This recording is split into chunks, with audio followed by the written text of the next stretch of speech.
Welcome to the Genius Factory. Enjoy the video.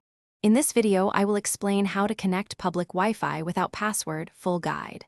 Start by turning on your device Wi-Fi and scanning for networks, then choose an open or captive portal network. Open a browser to trigger the login or terms page and use only minimal personal data.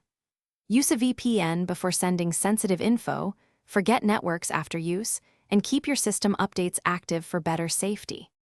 Begin by selecting the open network and waiting briefly for the captive portal to appear, or type a non-HTTPS URL to prompt it. If prompted, accept terms without entering payment or personal ID whenever possible.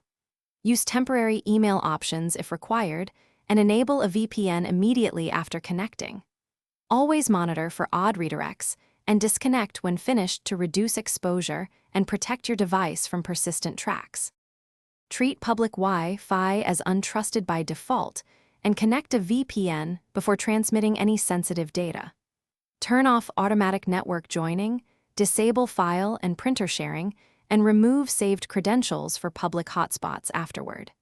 Use HTTPS sites and two-factor authentication where available to add layers of security, and consider a temporary burner device or guest profile for risky sessions to limit personal data exposure. Thanks for watching. If you found this helpful, don't forget to like and subscribe.